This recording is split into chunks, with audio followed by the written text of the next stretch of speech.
Undercover boss buys a sandwich at his own diner, stops cold when he hears two cashiers. What sinister plot could two cashiers be whispering about right in front of their boss? When the owner goes undercover and orders a sandwich at his own diner, he freezes as he overhears their shocking plan not just to steal, but to cruelly frame the kindest, most loyal elderly employee on his staff. Subscribe, like, and listen to the full story to hear how he takes them down. The sizzle of burgers on the flat top, the clatter of ceramic plates, the low hum of conversation. It was the familiar soundtrack of Carter's Diner, a sound Michael Carter usually found comforting. Today, however, hunched over the worn Formica countertop in a disguise of faded flannel, baseball cap, and a scruffy beard that wasn't his own, the sounds felt alien, distant. He focused on the lukewarm coffee in his mug, trying to appear like any other down-on-his-luck patron grabbing a cheap lunch. He'd ordered the classic patty melt, a house specialty, but his appetite had vanished. It vanished the moment the whispers started from behind the cash register just a few feet away. Two young cashiers, Troy and Megan, were leaning towards each other, their voices low but sharp with a conspiratorial malice that cut through the diner's buzz. "Seriously, tonight's the night," Troy hissed, glancing furtively towards the swinging doors of the kitchen. "End of shift, just before close. While Henry's taking out the trash, I'll slip about $50 from the till into his locker. Make sure his coat's hanging there." Megan snickered, a cold, unpleasant sound. "Perfect. Then I'll notice the till short when I count it down. We make a big show, find the cash in his stuff. Manager'll have to fire him. Old fool's too slow anyway, always forgetting things. Serve him right." "Exactly," Troy agreed smugly. "And nobody looks twice at us. We've been setting this up for weeks, blaming little shortages on him. This just seals the deal. Plus, extra cash for us later." Michael froze, his hand halfway to his mug.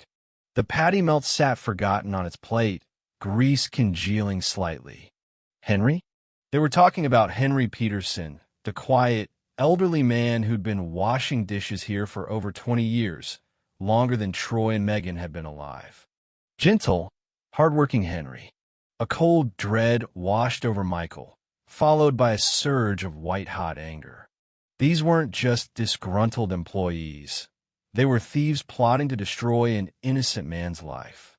He kept his head down, forcing himself to remain calm, but his mind raced. What else had they done? How long had this been going on? And how could he stop them? Michael Carter, 42, wasn't just the owner of this Carter's Diner branch in the unassuming town of Willow Creek. He was the founder and CEO of the entire regional chain. He'd built the business from a single location inherited from his father, expanding it based on core values: good, honest food, fair prices, and treating both customers and employees like family. Carter's Diners were meant to be community hubs, places where people felt welcome and valued. At least, that was the ideal. Recently, however, the numbers coming out of the flagship Willow Creek location, the original diner, had been concerning. Revenue was down, food costs were inexplicably up, and a troubling number of anonymous complaints had surfaced via the company's feedback portal, mentioning inconsistent service and staff with poor attitudes. Michael, who believed in a hands-on approach despite the company's growth, found the reports deeply unsettling. This wasn't just about profits. It felt like a betrayal of the principles the Carter's Diner name stood for. Rather than relying on reports from the branch manager, a competent but perhaps overly trusting man named Dave, Michael decided on a more direct approach: go undercover. He needed to see the reality of the diner floor for himself, unvarnished and unfiltered. Willow Creek was the kind of town where everyone knew everyone, or thought they did. Michael hadn't worked a regular shift here in years, but his face was still recognizable. Hence the disguise, the thrift store clothes, the fake beard, the ball cap pulled low. He wanted to blend in, observe the rhythm of the place, listen to the chatter, feel the atmosphere. He certainly hadn't expected to uncover a criminal conspiracy within minutes of sitting down. Henry Peterson was part of the diner's bedrock. Michael remembered him from his own teenage years working summers alongside his dad. Henry had always been there, a quiet, steady presence in the steaming chaos of the dish pit. He was pushing 70 now, slower perhaps, his face deeply lined, but still showing up for every shift, meticulous in his work. Michael knew Henry lived alone since his wife passed years ago, that he kept to himself, but always had a kind word if you sought him out. He represented the loyalty and work ethic Michael valued. The thought of Troy and Megan, barely out of their teens, callously targeting this man filled Michael with a protective fury he hadn't felt in years. The diner itself, with its red vinyl booths, checkerboard floor, and photos of local high school sports teams on the walls, usually felt nostalgic to Michael. Today, it felt tainted. The friendly facade masked something ugly. The decline in revenue, the complaints, wasn't just random fluctuations. It was likely tied directly to the toxic influence of employees like Troy and Megan, and potentially others. Were they acting alone? How deep did this rot go? Michael knew his undercover mission had just become far more critical than simply assessing service standards. He had to uncover the full extent of the problem and protect the people like Henry who formed the true heart of his business. The overheard conversation acted like a switch flipped in Michael's brain. The casual cruelty, the calculated plan to frame Henry, it was sickening. He pushed his barely touched patty melt aside, his stomach churning. He needed to think, to act, but rashly confronting them now, in his disguise, would achieve nothing. They'd deny everything, and he'd blow his cover. No, he had to play the part, observe, and gather undeniable proof. He flagged down a waitress, a different one, thankfully, and asked for a coffee refill, buying himself time. He pulled out his phone, pretending to scroll through emails, but discreetly activated the audio recording app, angling the phone slightly towards the register. Troy and Megan continued their shift, seemingly oblivious. Their demeanor towards customers was passable, if slightly bored and mechanical. But Michael now watched them through a different lens. He noticed the way they avoided eye contact when handing back change, the quick, almost imperceptible way Troy's hand lingered near the open cash drawer longer than necessary, the whispered side comments they exchanged after certain customers left. It painted a picture of carelessness at best, deliberate deception at worst. Then Henry emerged from the kitchen, pushing a cart of dirty dishes. He moved slowly, deliberately, his back stooped. Troy immediately straightened up, calling out, "Hey, Henry, speed up back there, huh? Some of us want to get out of here on time tonight." His tone was mocking, disrespectful. Henry just nodded slightly, not meeting Troy's gaze, and continued his work. Megan snickered again. Michael clenched his fists under the counter, forcing himself to remain passive. He needed more than just the overheard plot.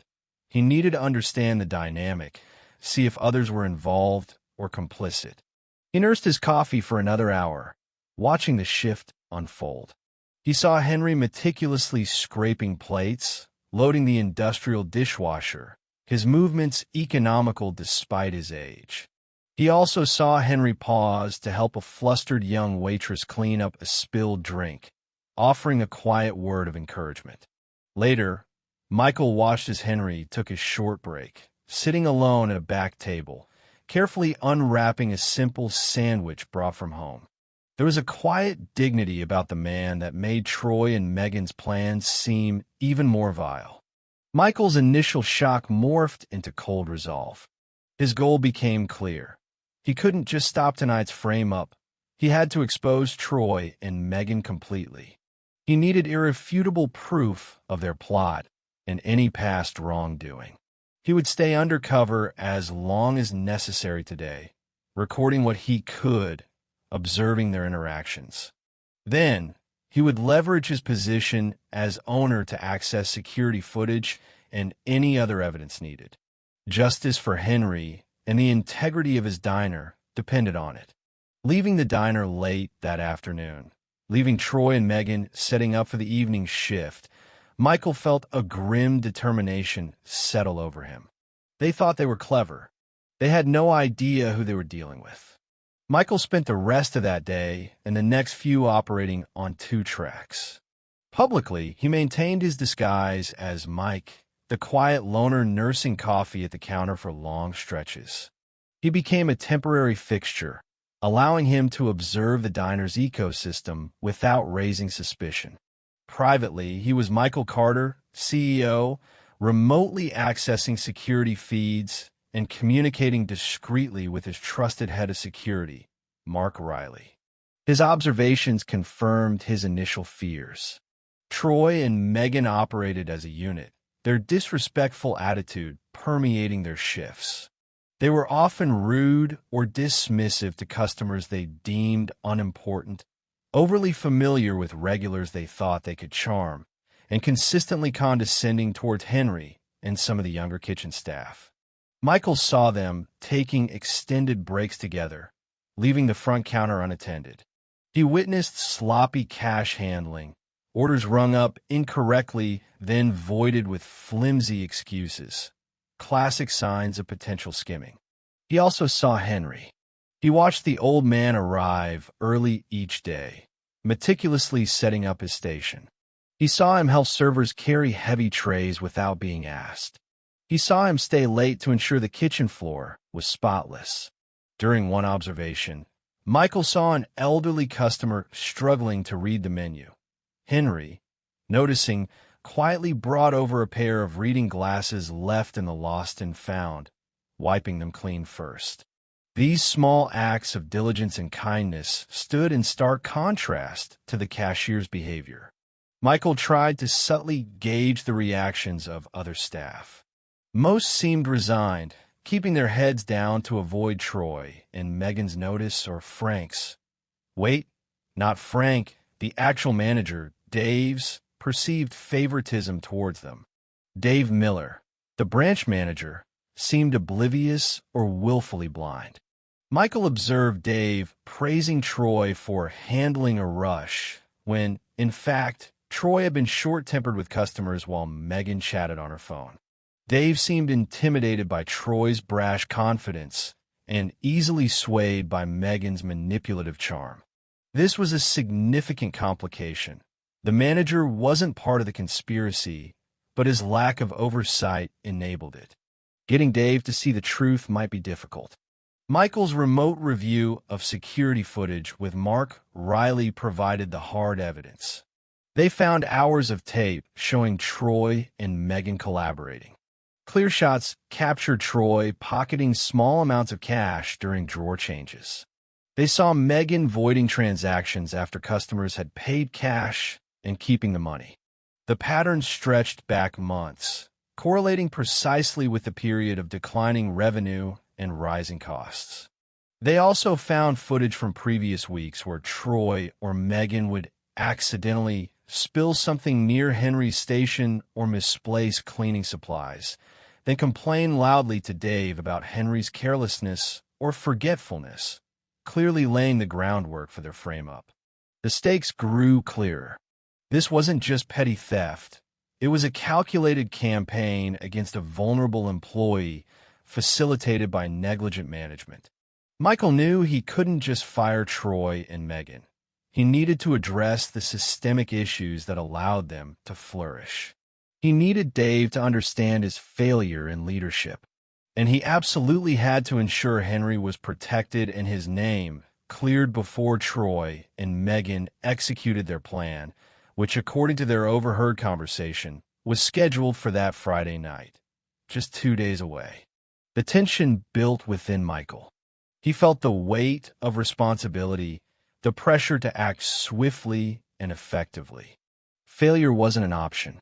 Thursday evening, Michael sat in his home office, the glow of multiple security camera feeds illuminating his face. Mark Riley, his head of security, was on video conference. They had spent hours reviewing footage, cross-referencing timestamps with end-of-day reports, building an undeniable case. They had clear video of the skimming, the voided transactions, the manipulation of records.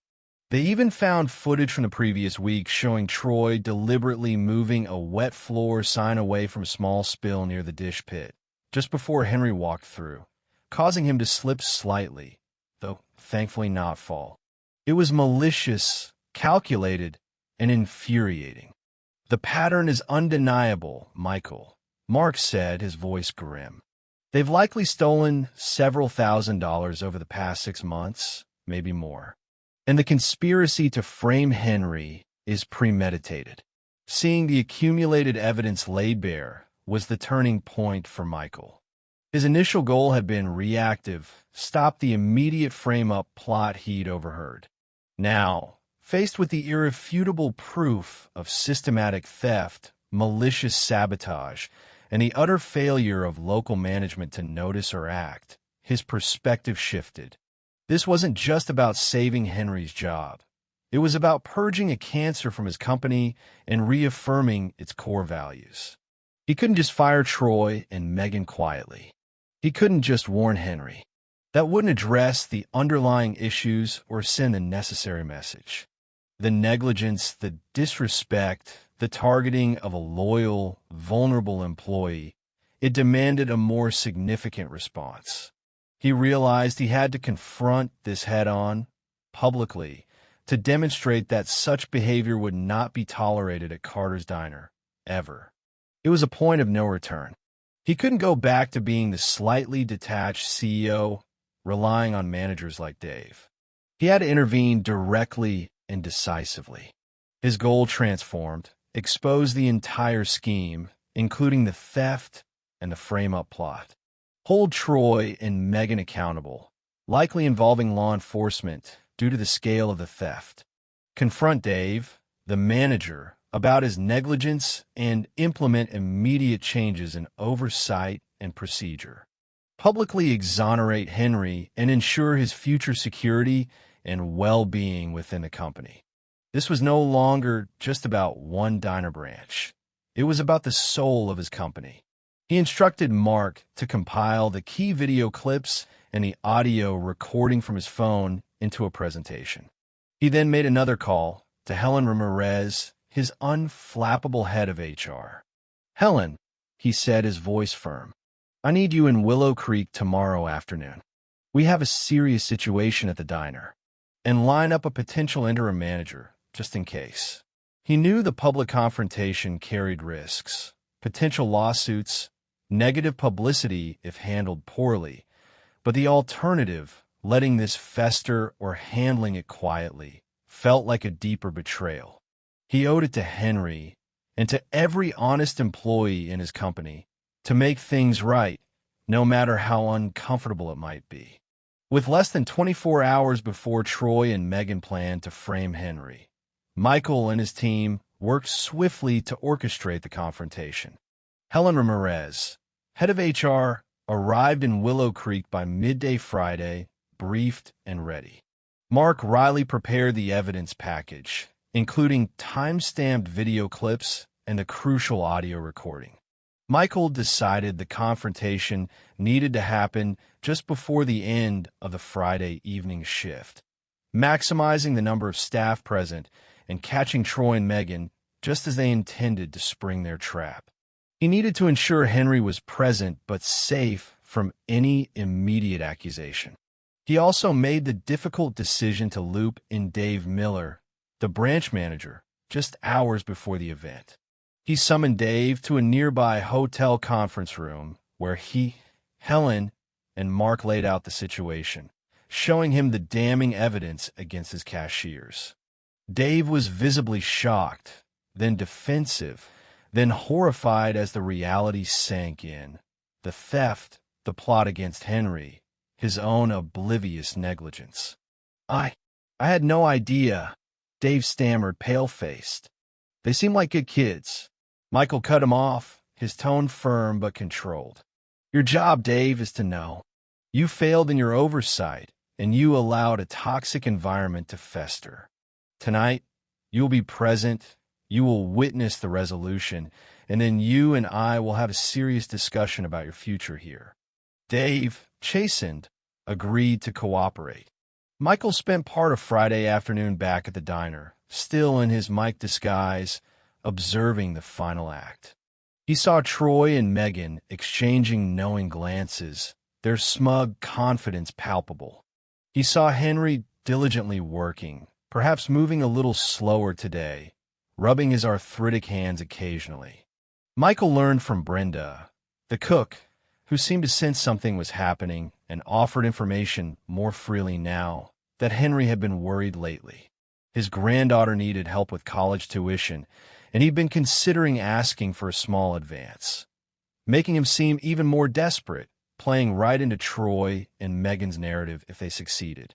This news fueled Michael's resolve. He felt a deep sense of guilt that his company, his diner, had become a place where a loyal employee like Henry could be so vulnerable, targeted by predatory coworkers while management looked the other way. He needed to fix this not just for Henry, but for the principle of the thing. The plan was set.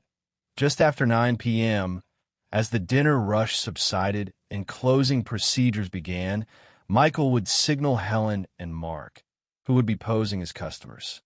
Dave would gather the staff near the front for a quick end-of-shift announcement. Michael would then step forward, shed his disguise, and present the evidence.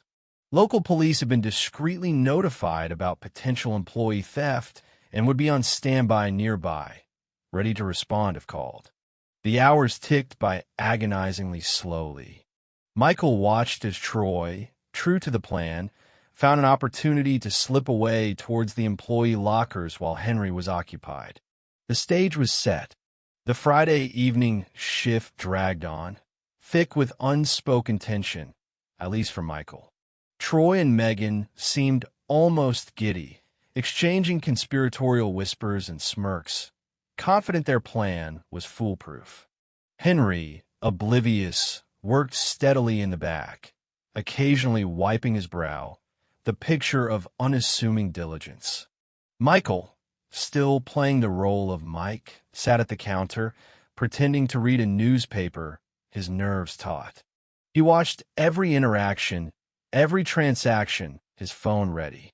Helen Ramirez and Mark Riley arrived separately around 8 p.m., taking quiet booths, appearing as ordinary customers finishing a late dinner. Dave Miller, the manager, paced nervously, trying to act normal but casting anxious glances towards Michael, Troy, and Megan. Around 8:45 p.m., Michael saw Troy head towards the back near the employee lockers, just as Henry was taking out the last load of trash for the night. This was it. Michael subtly signaled Mark, who shifted in his seat to get a better view, discreetly recording on his own phone as backup. Troy was only gone for a minute before re-emerging, looking nonchalant. The money had presumably been planted. As 9 p.m. approached and the last few customers paid their checks, Megan began the closing routine at the cash register. She made a show of counting the drawer, her expression shifting from boredom to exaggerated surprise, then concern. Dave," she called out, her voice carrying false alarm. "This drawer is short. Like $50 short." Troy feigned surprise. "Seriously? How could that happen?" Megan looked around pointedly. "I don't know, but we need to figure this out. Maybe someone made a mistake, or maybe—" She let her gaze drift meaningfully towards the kitchen doors where Henry was finishing wiping down his station. Dave, playing his part nervously, called out, "Okay, everyone, just hold on a minute before you clock out. Quick meeting up front." The remaining staff, a couple of servers, Brenda the cook, and Henry, gathered near the entrance, looking confused. Henry looked particularly weary, likely anxious to get home. Troy and Megan stood near the register, Megan clutching the cash report, Troy looking concerned but secretly smug. Michael watched them, his heart pounding. This was the moment. He saw Megan about to suggest checking Henry's belongings. He had to intervene now. He pushed his newspaper aside, stood up from the counter, and walked towards the group, pulling off the baseball cap and the itchy fake beard as he moved. The transformation was immediate. Several staff members gasped. Troy and Megan stared, their eyes widening in disbelief and sudden, dawning horror. Dave Miller straightened up, looking towards Michael expectantly. Henry just looked bewildered. Before anyone jumps to conclusions, Michael said, his voice calm but carrying undeniable authority, cutting through the diner's quiet end of shift hum. I think there's something everyone needs to hear. He held up his phone. And see. Michael pressed play on his phone, connecting it to a small portable speaker Mark Riley discreetly produced. The hushed, conspiratorial voices of Troy and Megan filled the stunned silence of the diner, recounting their plan to plant money in Henry's locker and frame him for theft.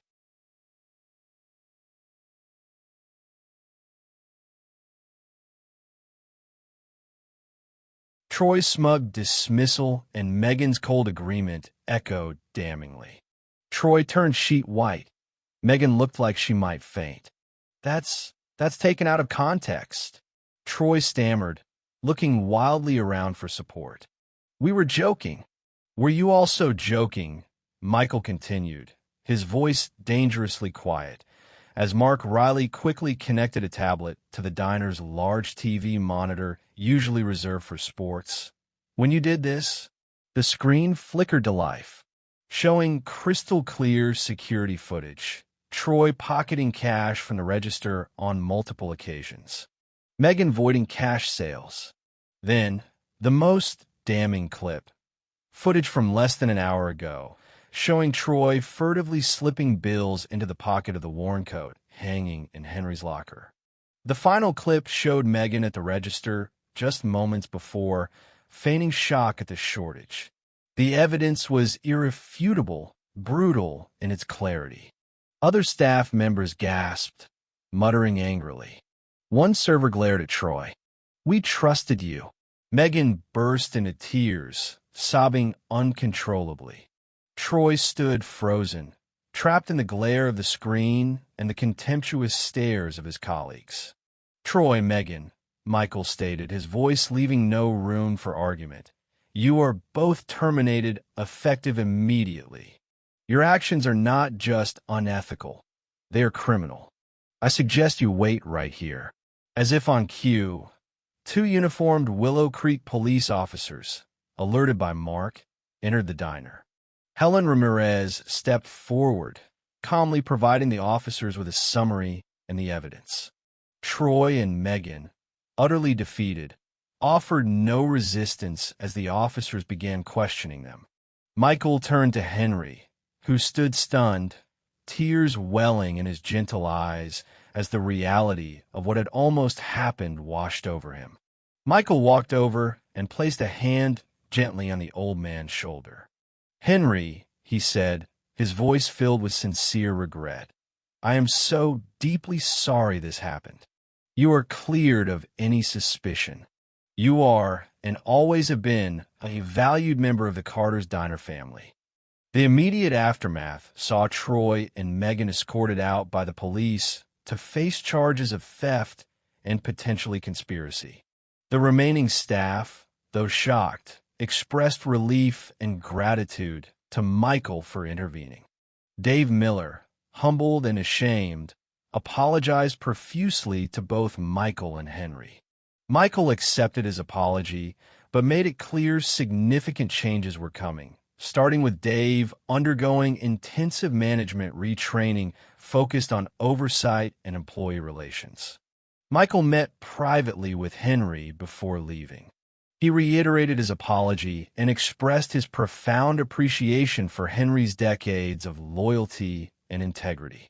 He presented Henry with a significant bonus, explicitly mentioning it was to help with his granddaughter's college fund, and assured him his job was secure for as long as he wished to work, with a substantial raise effective immediately. He also arranged for improved health benefits to cover Henry's medical needs fully. The news of the undercover operation, the firing of the deceitful cashiers, and Michael's defense of Henry spread through Willow Creek like wildfire. Carter's Diner saw an outpouring of community support. Customers came specifically to thank Henry and praise Michael's actions. The diner's reputation, once tarnished by whispers of poor service, was revitalized, now seen as a place of integrity. Michael implemented new, stricter cash handling protocols and mandatory ethics training across all his locations. He made more frequent, unannounced visits to his diners, not in disguise, but as an engaged owner. Henry continued his work at the diner, moving with a lighter step, his quiet dignity restored, treated with newfound respect by colleagues and customers alike. He became a local symbol of resilience. Michael Carter learned a valuable lesson.